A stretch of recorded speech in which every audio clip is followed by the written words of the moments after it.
Assalamualaikum warahmatullahi wabarakatuh.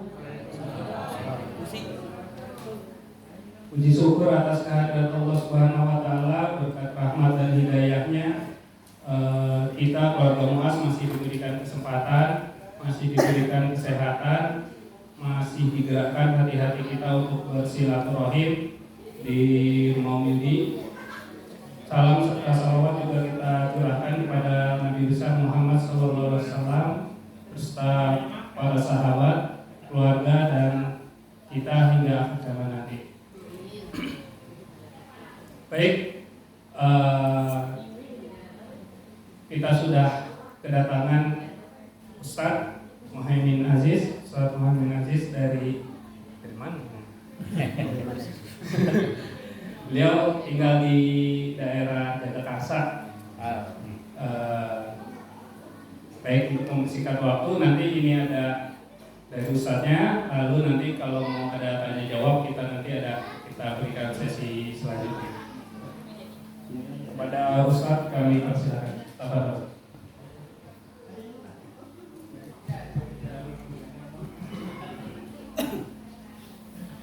Bismillahirrahmanirrahim. Assalamualaikum warahmatullahi wabarakatuh. Alhamdulillahi ala ihsanihi wa syukurlahu ala taufiqihi wa amtinanihi. Asyhadu an la ilaha illallah wahdahu la syarika lahu ta'ziman li sya'nihi. Wa asyhadu anna Muhammadan 'abduhu wa rasuluhu ad-da'i ila ridwanihi. Sallallahu alaihi wa ala alihi wa ashabihi wa sallama tasliman katsira. Amma ba'du. Qala Allah Ta'ala fi kitabihil karim, ya ayyuhalladzina amanu taqullaha haqqa tuqatih wa la tamutunna illa wa antum muslimun. Wa qala 'azza wa jalla, ya ayyuhalladzina amanu taqullaha wa qulu qawlan sadida yuslih lakum a'malakum wa yaghfir lakum dhunubakum wa man yuti'illaha wa rasulahu faqad faza fawzan 'azima. Bapak Ibu yang dimuliakan oleh Allah Subhanahu wa taala, tidak bosan-bosannya kita bersyukur kepada Allah Jalla Jalaluhu yang selalu memberikan kemudahan, kesempatan, peluang kepada kita untuk berbuat baik. Dan salah satu kemudahan yang Allah berikan kepada kita semua saat ini adalah untuk menjalankan salah satu ibadah yang begitu agung di sisi Allah, yaitu menjalin hubungan silaturahim. Sangat banyak ayat dan dalil dari sunnah Nabi SAW yang menjelaskan tentang keutamaan bersilaturahim.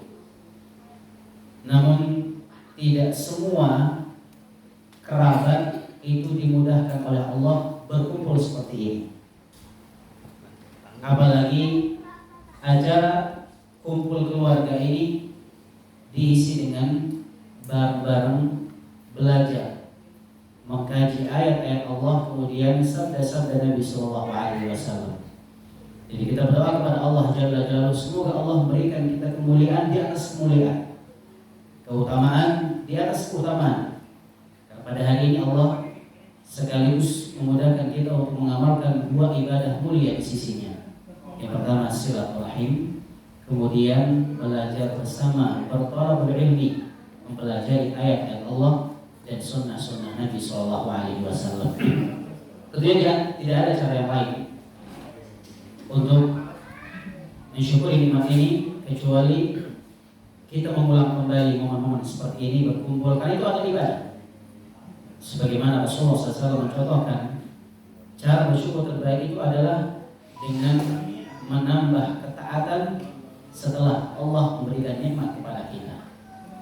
Ketika Nabi SAW sholat sampai kedua kali beliau mengungkap, Nabi SAW tidak melihat keutamaan yang beliau miliki. Ketika ditanya oleh Aisyah, kenapa engkau melakukan sholat seperti ini sampai kedua kali engkau mengungkap Rasulullah? Jawaban Nabi SAW tidak lain kecuali ingin bersyukur kepada Allah Jalla Jalaluhu. Beliau ingin menjadi hamba Allah yang bersyukur. Ini Rasulullah SAW bersyukur kepada Allah adalah dengan menambah ketaatan.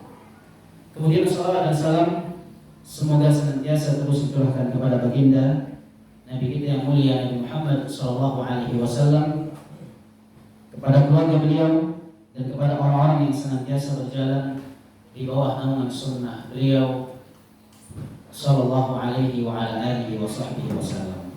Baik, Bapak Ibu yang dimuliakan oleh Allah Subhanahu wa taala, dalam tausiah singkat ini kita akan membahas tema yang sering dibahas, ya. Namun tidak ada salahnya kita mengulang-ulang. Barangkali di antara Bapak Ibu sekalian yang berada di tempat ini ada yang mungkin belum mendengarkan tentang tausiah ini.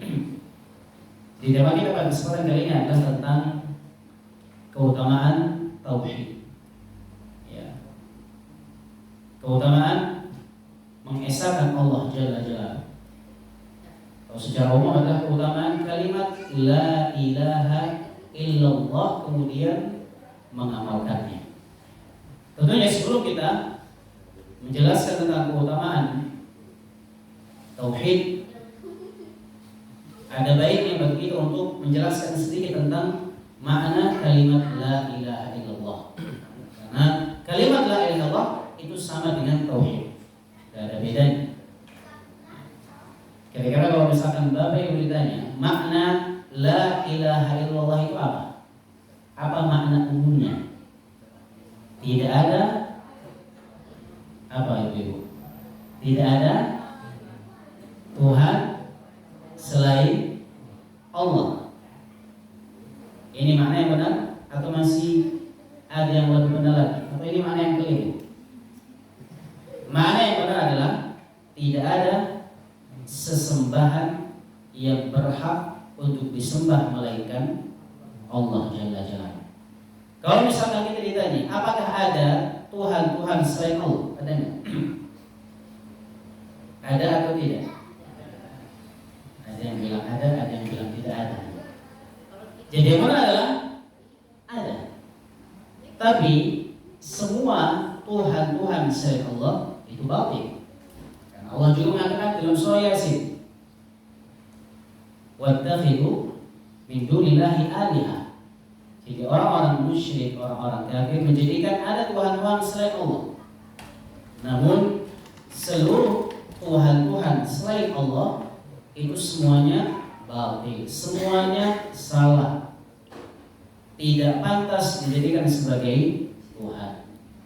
Maka makna yang benar tadi dari kalimat la ilaha illallah, tidak ada Tuhan yang berhak untuk disembah kecuali Allah Jalla Jalla. Kemudian para ulama menyebutkan kalimat la ilaha illallah itu ada rukunnya.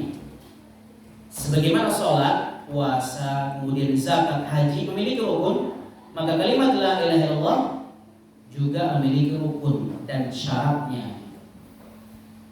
Kalau seandainya ada ibadah, Bapak Ibu, yang tidak dipenuhi rukunnya, ibadah itu sah atau tidak? Nah, jawabannya tidak sah. Artinya, kalau ada orang yang mengucapkan kalimat la ilaha illallah tapi tidak memenuhi rukunnya, maka bisa jadi ucapan la ilaha illallahnya itu tidak sah. Artinya akibatnya di sini fatal. Maka penting bagi kita untuk membahas tentang apa sih rukun dari kalimat la ilaha illallah ini. Disebutkan oleh para ulama, rukun kalimat la ilaha illallah itu ada berapa? Ada 2. Kalau sholat itu ada belasan rukun-rukunnya. Jadi kalau 1 rakaat tertinggal rukun, maka 1 rakaat itu tidak sah. Ya. Sholat, kemudian kalau tidak diganti, bisa saja sholat yang 4 rakaat, misalkan sholat zuhur, juga tidak akan sah. Ya. Jadi harus dipenuhi rukun dan syaratnya. Jadi rukun yang pertama dari kalimat la ilaha illallah adalah an-nafyu. Apa itu an-nafyu? Meniadakan. Yang kedua al-itsbat, menetapkan. Menafikan ini diambil dari kata mana? La ilaha. terjemahkan makna la ilaha illallah adalah tidak ada sesembahan. Kemudian yang kedua, al-itsbat menetapkan, diambil dari lafaz yang mana? Illallah, melainkan Allah Subhanahu wa taala. Jadi kita meniadakan seluruh sesembahan selain Allah. Kemudian kita katakan bahwa Tuhan yang pantas disembah hanyalah Allah Jalla Jalaluhu. Ya. Jadi seorang muslim itu tidak boleh menganggap seluruh agama itu benar, karena dia akan menghilangkan rukun ini, rukun yang pertama. Di saat kita meyakini bahwa Islam itu adalah agama yang paling benar, sudah kita harus meyakini sesembahan-sesembahan yang lain, agama-agama yang lain selain Islam itu nggak benar. Ya. Karena kalau kita mengatakan bahwa Islam benar, kemudian agama yang lain juga benar, maka kita meninggalkan rukun yang pertama ini, meninggalkan atau menafikan seluruh sesembahan selain Allah. Di saat kita menafikan seluruh sesembahan selain Allah, artinya kita menafikan agama-agama selain Islam. Itu artinya. Karena di zaman sekarang itu banyak yang menyeru bahwa seluruh agama itu benar. Agama ini benar, agama ini benar, agama ini benar. Cuma caranya yang berbeda. Ya. Ini keyakinan yang salah. Karena kalau kita yakini ini, kita akan menghilangkan rukun yang pertama tadi, menafikan itu nggak ada nantinya. Meskipun kita mengatakan bahwasanya Allah itu adalah Tuhan kita, tapi kalau kita tidak meniadakan Tuhan-Tuhan yang lain, ya, mengatakan keliru atau salah Tuhan-Tuhan yang lain, rukun yang dua tadi belum terpenuhi. Sehingga kalimat ucapan kita la ilaha illallah itu belum sah. Tapi bukan berarti kemudian kita mengkafirkan, enggak juga, ya. Ya. Untuk masalah memvonis kafir, memvonis syirik, itu harus melewati banyak langkah-langkah. Tidak mudah. Ya. Tapi kalau menyebutkan hukum, ya boleh. Secara umum itu tidak apa-apa. Tapi memvonis kafir, musyrik, orang secara ta'yin tertentu, ini tidak boleh.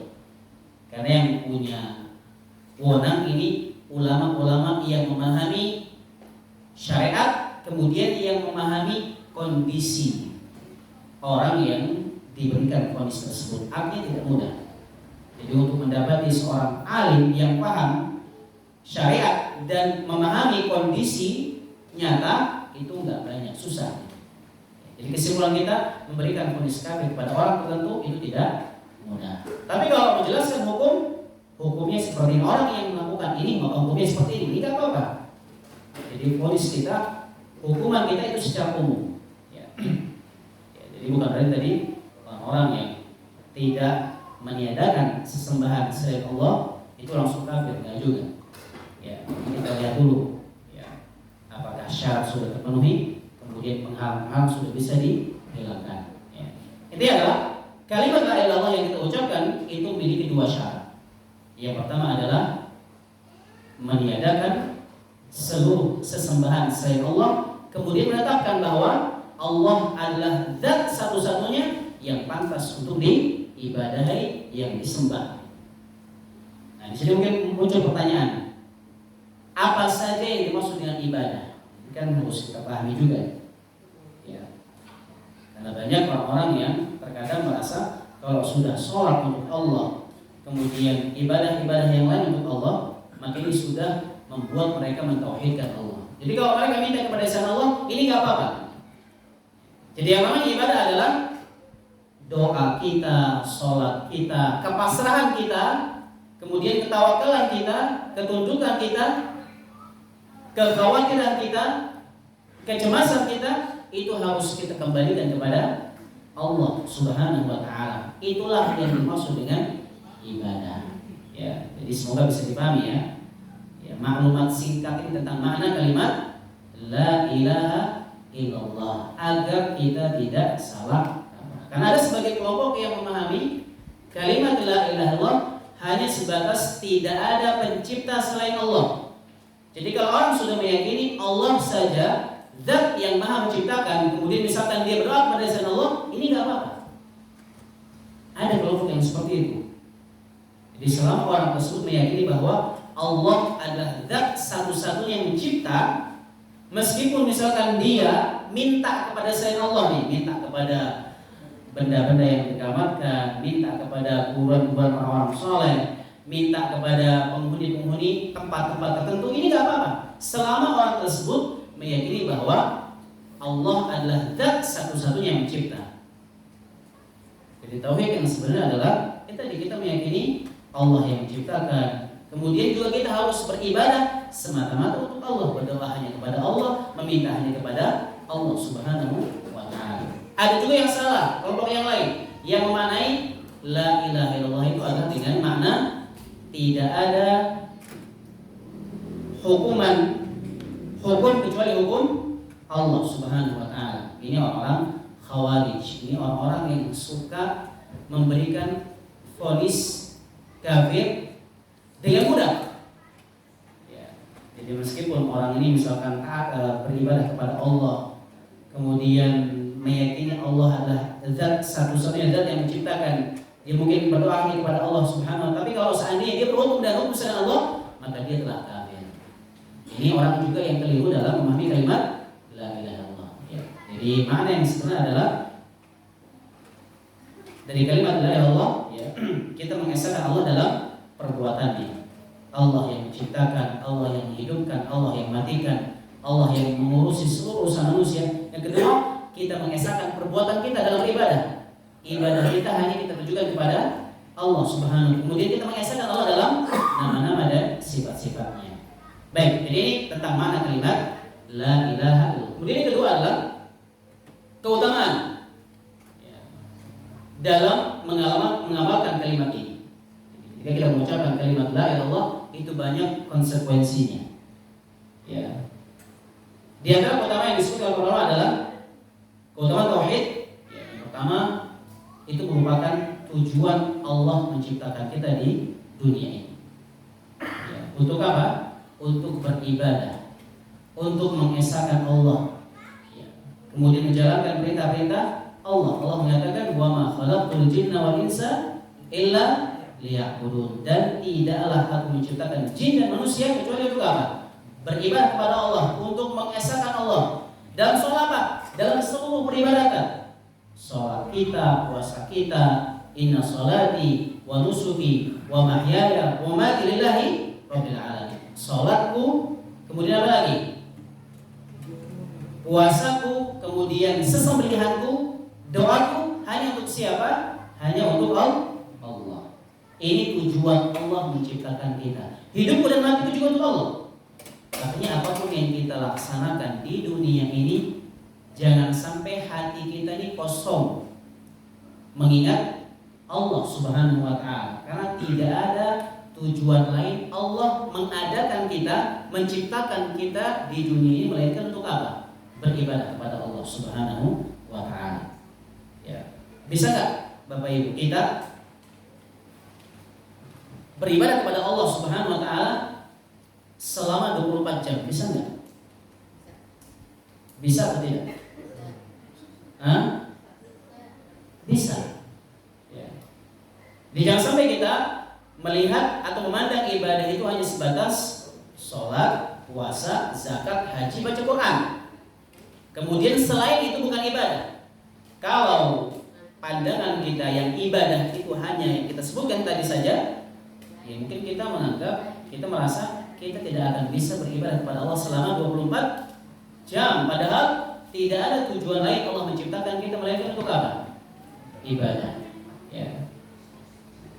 Jadi kalau menyebutkan selama aktivitas kita itu adalah aktivitas yang positif, kemudian kita iringi dengan doa, kita iringi dengan membaca Bismillah. Kalau kita nggak hafal doanya, maka itu akan bisa menjadi ibadah kita di sisi Allah. Ya, kita jalan dari rumah, tujuan kita di sini untuk bersilaturahim. Kita mulai menaiki kendaraan kita dengan baca doa atau baca Bismillah, maka selama kita dalam perjalanan itu akan dihitung sebagai amal soleh kita di sisi Allah Jalla Jalla. Tidur kita dari malam sampai pagi, kalau kita baca doa, ya, selama kita tidur itu akan nilai ibadah di sisi Allah Subhanahu wa ta'ala. Ini salah satu bentuk tauhid kita.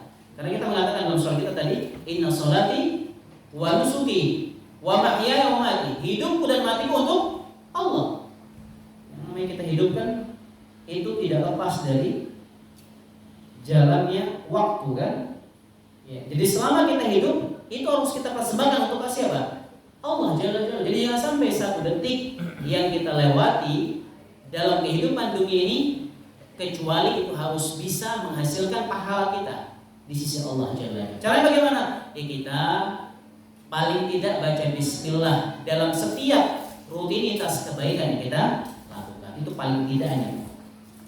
Ya. Tapi kalau misalkan kita hafal itu makan, ya kita baca doa sebelum makan. Kalau kita hafal doa sebelum masuk rumah, kita baca doanya. Kita hafal doa sebelum menaiki kendaraan, kita baca doa menaiki kendaraan. Karena secara otomatis dengan doa tadi, apa yang kita lakukan dari aktivitas positif itu akan berubah menjadi ibadah kita di sisi Allah. Dan ini salah satu bentuk ketauhidan kita kepada Allah. Karena kita persembahkan hidup kita untuk siapa? Untuk Allah Jalla Jalla. Ya, jadi ini keutamaan yang pertama. Ya, bahwa Allah Subhanahu wa taala menciptakan kita di dunia ini untuk beribadah kepadanya. Kemudian kedua, tauhid itu merupakan dakwah pertama kali yang didakwakan oleh para nabi dan para rasul semuanya. Ya, dari sejak rasul yang pertama siapa? Nabi Nuh alaihissalam. Ya. Jadi ajaran yang pertama, perintah pertama dari Allah adalah agar Nabi Nuh mendakwahi kaumnya mengesahkan Allah. Kemudian siapa lagi rasul yang selanjutnya? Nabi Ibrahim. Apa dakwah yang paling pertama? Dakwah tauhid kepada siapa? Kepada bapaknya. Ya abadi lima ta'budu ma la yubsir wa la yasma. Wahai bapakku, kenapa engkau menyembah sesuatu yang tidak bisa melihat dan tidak bisa mendengar? Jadi dakwah pertama kali yang disampaikan oleh Ibrahim adalah dakwah tauhid. Kemudian siapa lagi rasul selanjutnya? Nabi Musa kepada Firaun. Dakwah yang pertama adalah dakwah tauhid. Kemudian Nabi Isa dan selanjutnya Nabi Muhammad SAW. Begitu pula dengan nabi-nabi yang lain. Dakwah Nabi Saleh kepada kaumnya. Siapa kaum Nabi Saleh? Wa ila Thamud akhahum Salihah. Jadi kaum Nabi Saleh adalah kaum Thamud. Apa dakwah pertama Nabi Saleh? Dakwah tauhid. Kemudian kaumnya Nabi Hud. Apa nama kaum Nabi Hud? Kaum 'ad. Wa ila 'adin akhahum Huda. Qala ya qaumi ibudullah ma lakum min ilahin lain. Dakwah pertama kali adalah dakwah tauhid. Ya, jadi kalau sekarang kita sudah paham Bapak Ibu yang dimuliakan oleh Allah Subhanahu wa taala, kita sudah mungkin kenal sedikit tentang makna tauhid, keutamaan tauhid, maka itu dakwah pertama kali yang harus kita sampaikan kepada siapa? Sanak saudara kita, kepada keluarga kita.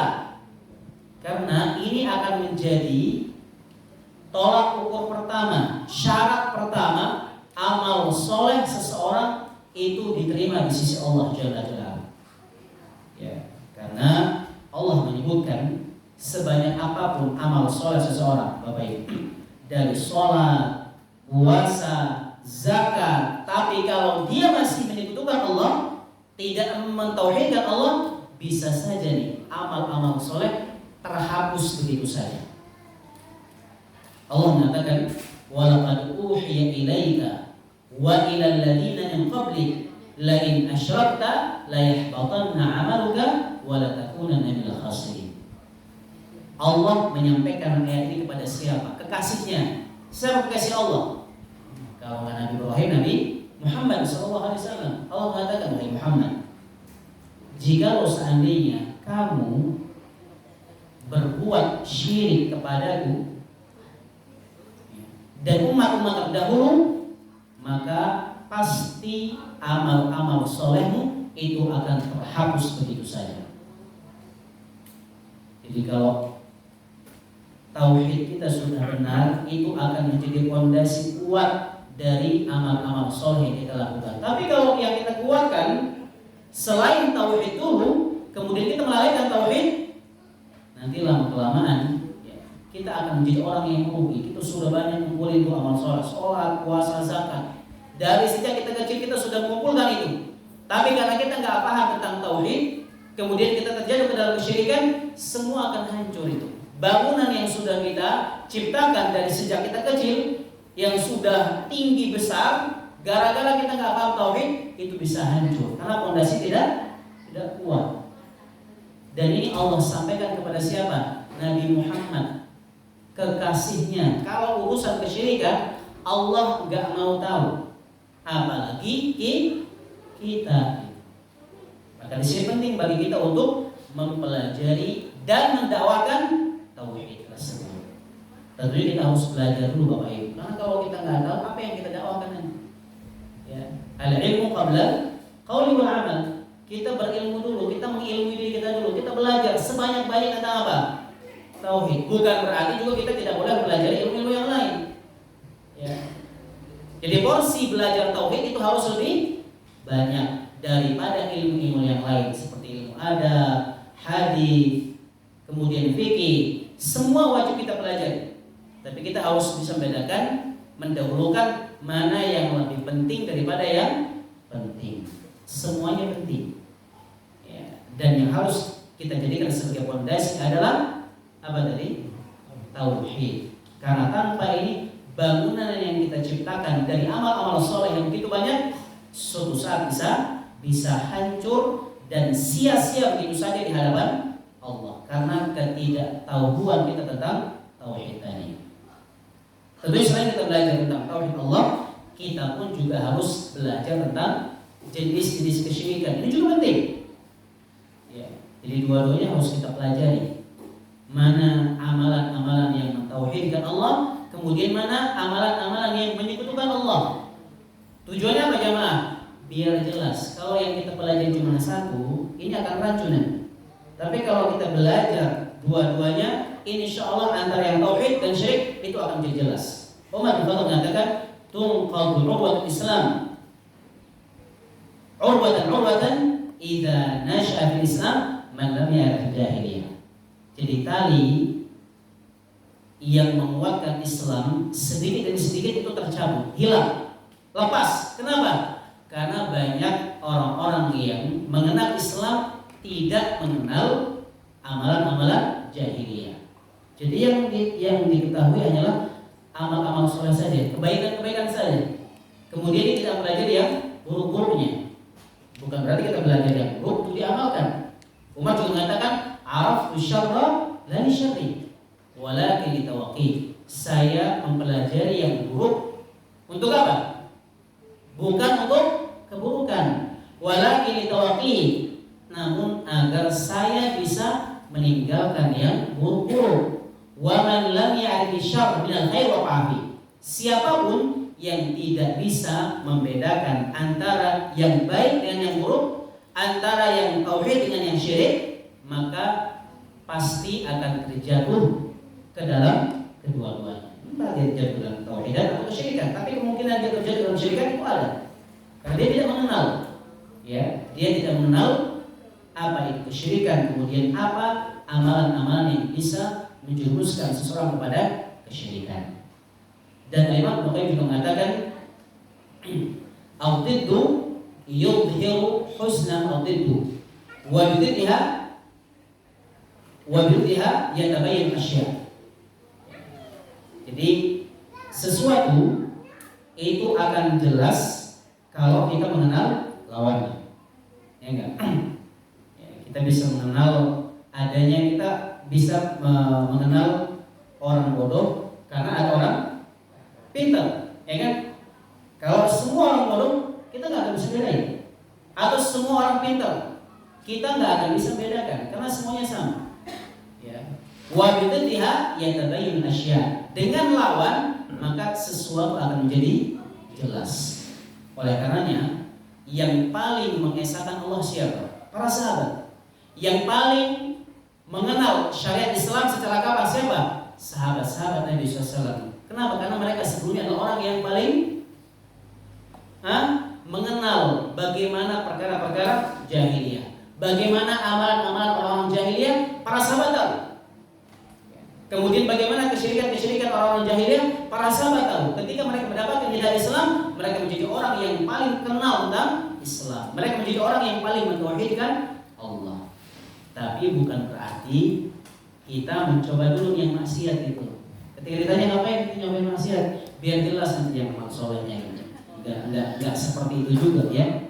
Ya, tidak seperti itu juga. Kalau misalkan memang qadar Allah kita di awal, ini kita di awal memang kita berada di alam-alam ya, di masa-masa jahiliyah, kemudian Allah takdirkan kita mendapatkan hidayah, ini biasanya orang ini semangat insyaallah. Ya. Karena dia sudah tahu. Ya, dia sudah tahu bagaimana hal-hal yang dilarang oleh Islam sebelumnya. Jadi ini maka selain kita belajar tentang tauhid Allah Subhanahu wa taala, kita pun harus mempelajari tentang apa? Amalan-amalan kesyirikan. Kemudian ancaman orang-orang yang berbuat syirik. Ya. Jadi sini harus kita pelajari karena di zaman sekarang yang namanya kesyirikan itu mengikuti zaman. Ya. Jadi ada syirik klasik, ada juga syirik kontemporer. Kalau yang klasik misalkan orang menyembah batu, menyembah pohon. Kalau yang kontemporer, yang modern seperti apa coba? Kalau kita nggak tahu, kita bisa terjun ke dalamnya. Sebagai contoh misalkan ramalan, bintang, zodiak, terus apa lagi? Primbonnya. Apa lagi? Di zaman sekarang apa yang bentuk-bentuknya modern tapi itu masuk kesyirikan kepada Allah? Orang pintar, namanya saja beda, padahal itu dukun gitu. Paranormal, ngeramal ini, ngeramal kejadian di masa yang akan datang. Kalau kita percaya kita sedang menjadikan tandingan bagi Allah, karena yang tahu masa depan itu hanyalah Allah Jalla. Masa depan kalau perkara gaib. Kemudian di zaman sekarang ada orang yang mengaku orang pintar, paranormal, dan dipertontonkan di media-media. Kalau kita percaya, maka ancaman Nabi SAW, dia telah mengingkari risalah yang diturunkan oleh Allah kepada Nabi SAW. Kalau misalnya kita hanya mencoba, pengen nonton, pengen tahu aja gitu, pengen tahu seperti apa sih ramalannya. Ini sama dengan orang yang datang ke dukun hanya pengen tahu saja. Ini ancamannya adalah tidak akan diterima sholatnya selama 40 hari. Ini orang yang coba-coba. Misalkan kita nih anak muda di zaman sekarang, dia pengen asli dia nggak percaya tentang ramalan bintang. Mungkin ada bintang yang ini, bintang yang itu kan. Dia sudah tahu hukumnya kalau percaya itu syirik. Tapi dia pengen tahu. Kemudian dia baca-baca. Ini hukumnya bagaimana? Sholatnya nggak diterima selama 40 hari. Gak boleh seseorang mencoba. Kenapa? Karena ditakutkan nanti kalau seandainya apa yang dia baca sesuai dengan apa yang terjadi dalam kehidupannya, ini akan membuat dia percaya secara utuh kepada ramalan ini. Jadi Islam itu menutup pintu-pintu yang bisa menjerumuskan seseorang kepada kesyirikan kepada Allah. Jadi jangan coba-coba. Ini adalah salah satu contoh kesyirikan kontemporer. Dan kita nggak tahu nanti di zaman-zaman yang akan datang, di masa-masa yang akan datang, mungkin ada lagi bentuk-bentuk kesyirikan yang baru. Jadi kita perlu mengenal itu. Tujuan kita adalah agar kita, keluarga kita, anak cucu kita tidak terjatuh ke dalam kesyirikan kepada Allah yang bisa menghapuskan amal-amal soleh yang sudah kita kumpulkan. Ini yang kita takutkan.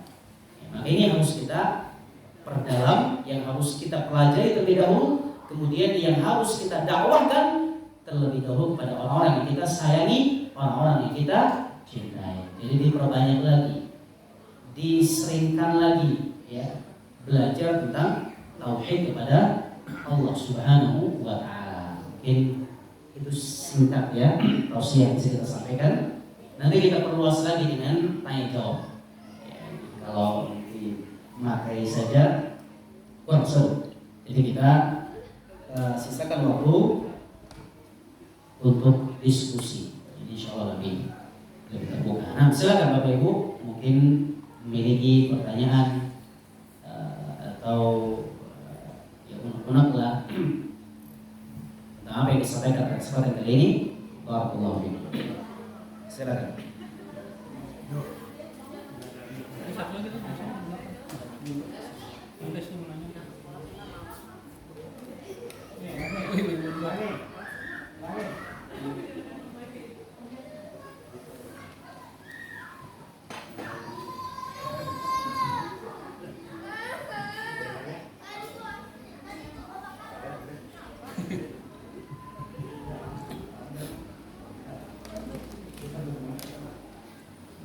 Silakan. Yang berkaitan dengan tema atau yang berkaitan dengan di luar tema juga tidak apa-apa. Sambil makan nggak apa-apa, karena sekarang hari-hari makan dan minum ya. Kita masih di dalam hari-hari tasyrik, Yaum aklin wa syurb. Ini kata Nabi SAW. Kapan lagi kita makan dapat pahala kan? Sebenarnya di luar hari tasyrik kita bisa dapat pahala kalau kita doa ya. Kalau sekarang kita makan dapat pahala. Sekarang kita di tanggal berapa belas ya? Besok terakhir yang Yaum syurb ini. Jadi hari makan minum besok terakhir. Silakan Pak. Assalamualaikum warahmatullahi wabarakatuh. Assalamualaikum. Pak Ustaz, Silakan Pak. bagaimana kita ketahui bahwa Lebaran haji ataupun Lebaran Fitri itu kok ada dua, Pak Ustaz?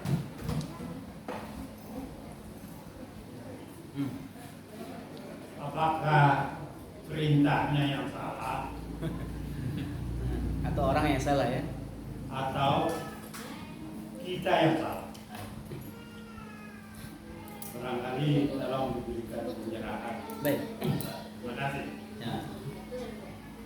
Jadi memang di antara sebab terjadi perbedaan menyimpulkan hukum di kalangan para ulama ya, adalah beda dalam memahami dalil yang ada, entah itu dari Al-Quran ataupun Sunnah Rasulullah SAW. Jadi meskipun dalilnya satu atau dua, yang mungkin dari Quran satu, dari Sunnah Nabi SAW satu, tapi kadang-kadang cara memahami hadis tersebut itu yang berbeda.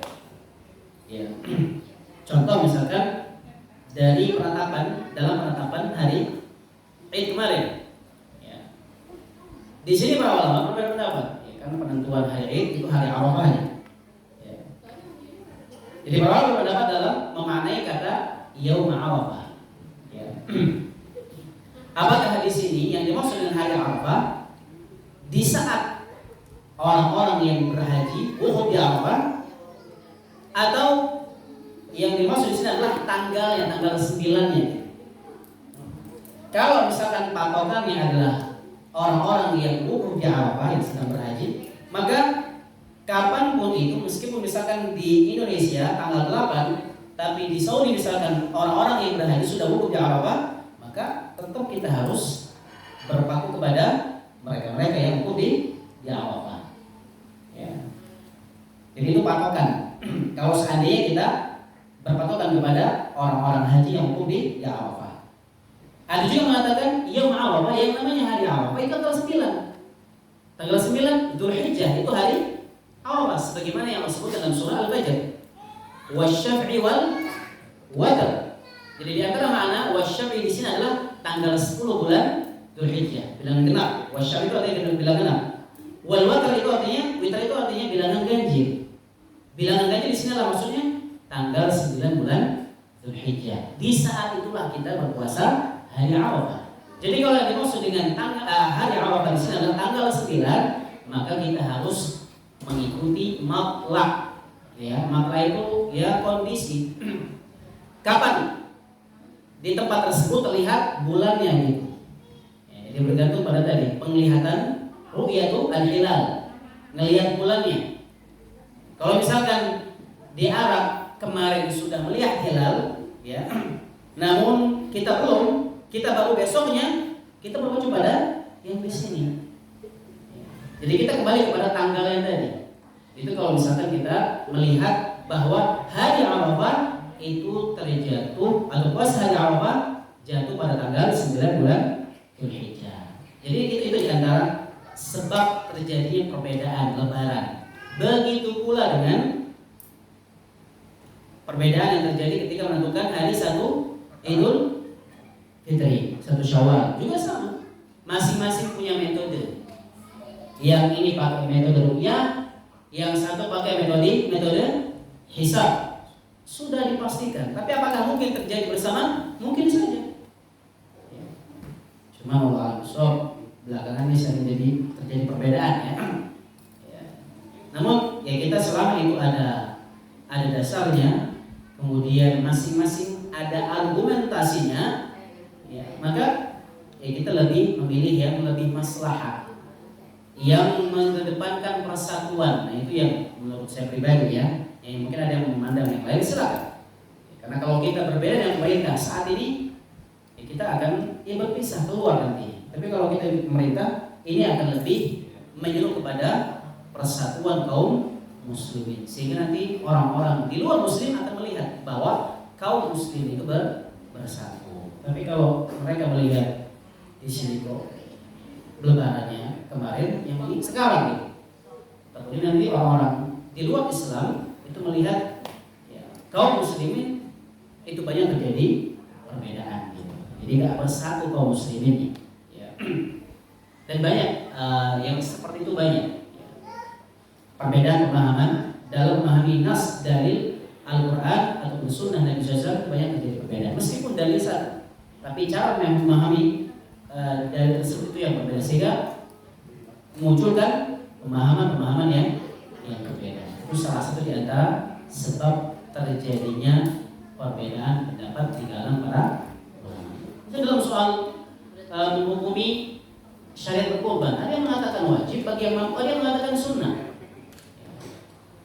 Yang mengatakan wajib dari mana? Fasholli rabbika wanhar. Wanhar ini dalam bentuk apa kalau dalam bahasa? Perintah. Perintah ini hukumnya apa kalau perintah? Wajib bagi yang mampu. Ya, tapi ada dalil yang lain yang memalingkan. Ya.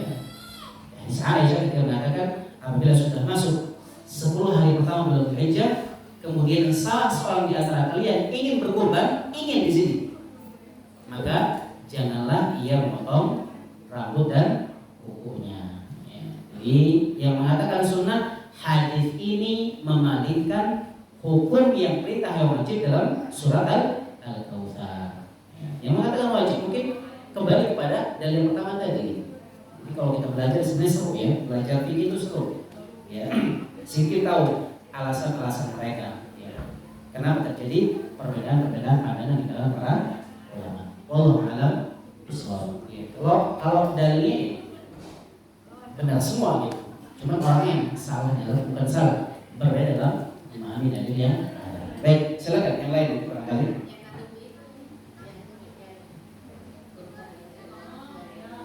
Sambil makan minum nggak apa-apa.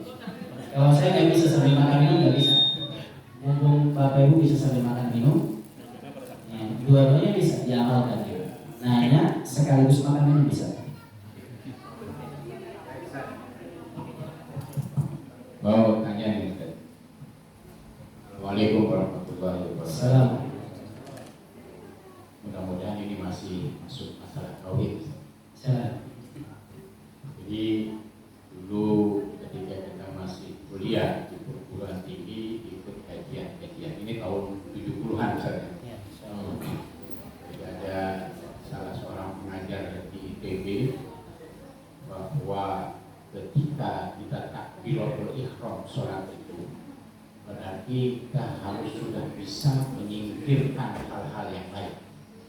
Kalau dalam sholat ketika setelah takbiratul ihram katanya kita masih ingat yang lain, ingat kunci tertinggal, ingat uang dompet di mana.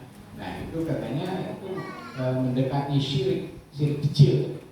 Nah, ini satu itu pertanyaannya, bagaimana kita mengkonsentrasikan caranya supaya tidak menimbulkan syirik ketika kita sudah takbiratul ihram dalam sholat. Nah, ada dua nih, satu lagi. Jadi anak dan harta juga bisa menjadi fitnah kita. Bagaimana kita menyeimbangkan kehidupan dunia dan akhirat tentang adanya anak dan harta yang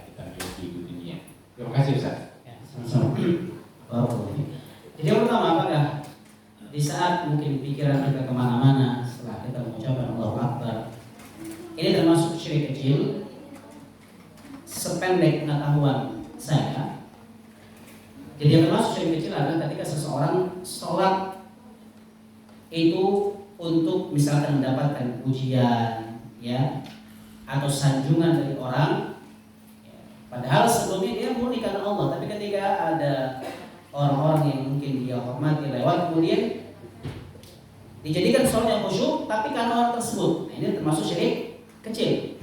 Tapi kalau hanya sebatas mungkin memikirkan perkara-perkara dunia di saat itu sudah mengucapkan Allahu Akbar, nah ini cuma kelalaian yang akan mengurangi pahala sholat kita kepada Allah Subhanahu Wa Taala. Jadi bukan termasuk syirik kecil, karena syirik kecil memiliki definisinya, gitu. Ya, punya definisinya tersendiri. Itu hanya akan mengurangi kesempurnaan sholat. Karena bisa saya menyebutkan, ya, meskipun kadang-kadang kita melihat, ya, di masjid orang itu sholat pada waktu yang sama dengan gerakan yang sama, tapi pahala yang mereka dapatkan ada yang satu sempurna, ada yang setengahnya, ada yang sepertiga, seperempat, seperlima, seperenam, bahkan sepersepuluhnya. Meskipun setelah kita melihat mereka melakukan gerakan yang sama, ya, kemudian sholat yang sama, gitu, pada waktu yang sama, tapi pahala mereka berbeda-beda sesuai dengan kekhusyuan mereka setelah mereka mengucapkan kalimat Allahu Akbar. Maka bagaimana cara kita agar sholat kita khusyuk? Ya, kita berusaha memahami apa yang kita baca yang pertama. Karena kalau kita nggak paham apa yang kita baca, pasti nanti pikiran kita kemana-mana. Yang kedua, kita berusaha menggonta-ganti bacaan kita dalam sholat. Karena Nabi SAW tidak hanya mengajarkan satu doa saja. Contoh misalkan dalam doa kita itu ada 12 doa. Mungkin yang kita baca cuma satu doa kan? Katsirallahu walhamdulillahi katsiran wa subhanallahi wa asila. Mungkin ada yang lain. Allahumma ba'id baini wa baina khataaya. Padahal masih ada 10 lagi doa. Kalau yang kita baca cuma satu itu doang, kalau sesuatu, ya, dibaca terus-menerus, ini akan menjadi apa? Bosan. Meskipun kita paham maknanya, apalagi kalau kita nggak paham maknanya. Ya. Jadi ada 12. Ketika ruku ada 9 doa. Ketika sujud ada 9 doa. Zikirnya ada 9 tuh. Tapi yang kita baca mungkin subhanarabbiyal azim wa bihamdi.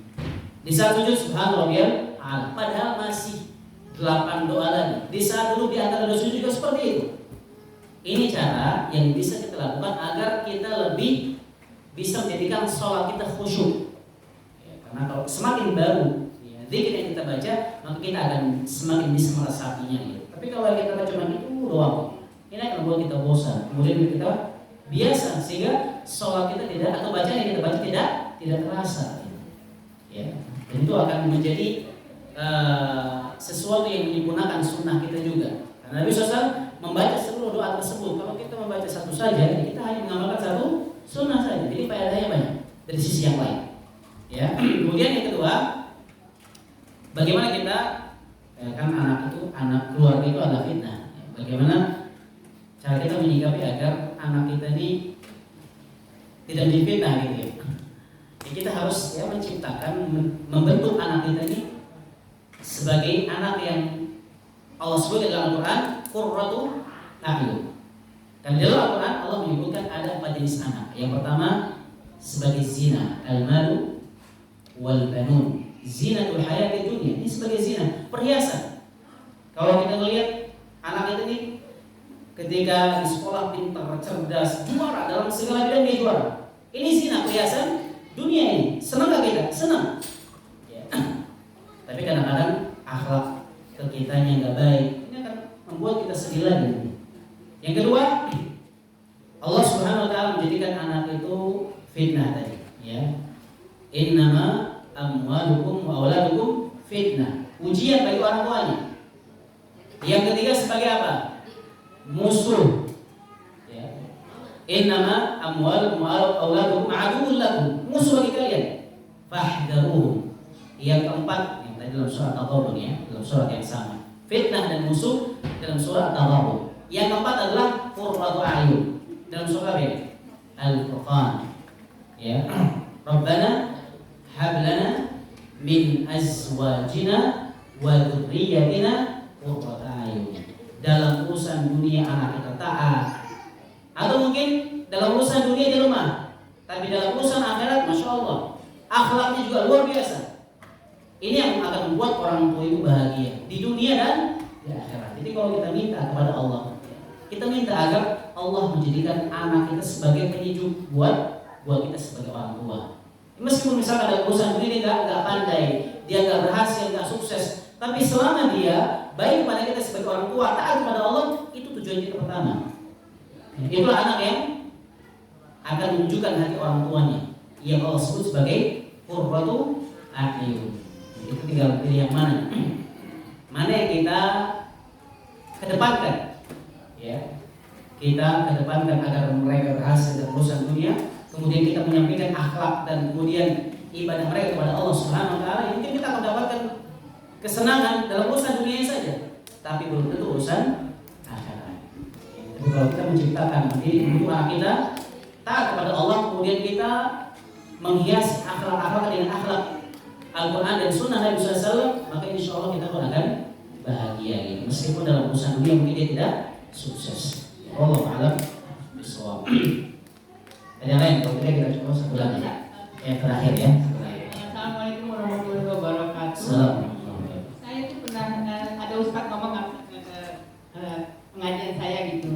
Dia mengatakan bahwa bagi orang yang berkorban tidak yang memotong kuku itu ustadz, katanya yang maksud dengan memotong kuku itu potong korban binatangnya gitu, bukan orangnya. Karena dalam hadisnya katanya ada wasa selanjutnya ada tanduk segala gitu. Jadi saya pengen tahu hadis yang sebetulnya itu kayak. Nah, sebagaimana hadis Aisyah tadi, Rasul mengatakan idza dakhala al-'ashru wa arada ahadukum an yudhi fala falyamsik sya'rahu wa dharahu. Jadi ketika sudah masuk 10 hari pertama bulan Dzulhijjah dan salah seorang di antara kalian yang pengen berkurban, maka hendaklah dia, bukan hewannya, dia menahan diri untuk tidak memotong rambut, kemudian memotong kukunya. Jadi bukan hewan kurban nih. Meskipun ada dalil atau hadis yang mengatakan ya nanti Allah akan memberikan pahala itu sebanyak bulu-bulu yang ada di hewan kurban tersebut, tapi hadis-hadisnya memang lemah derajatnya. Ya. Jadi yang disuruh untuk tidak mencukur rambut dan kuku adalah yang memotong, yang berkurban. Kalau yang diniatkan pahala keluarganya itu nggak apa-apa. Ini yang ngeluarin duit ya, yang ngeluarin duit atau yang dikasih bagian. Misalkan satu keluarga ada 7 orang nih, ya, orang tua, suami istri, kemudian dia punya anak 5, ya. Dan orang tua ini memberikan memang jatah masing-masing gitu. Jadi seperti juga.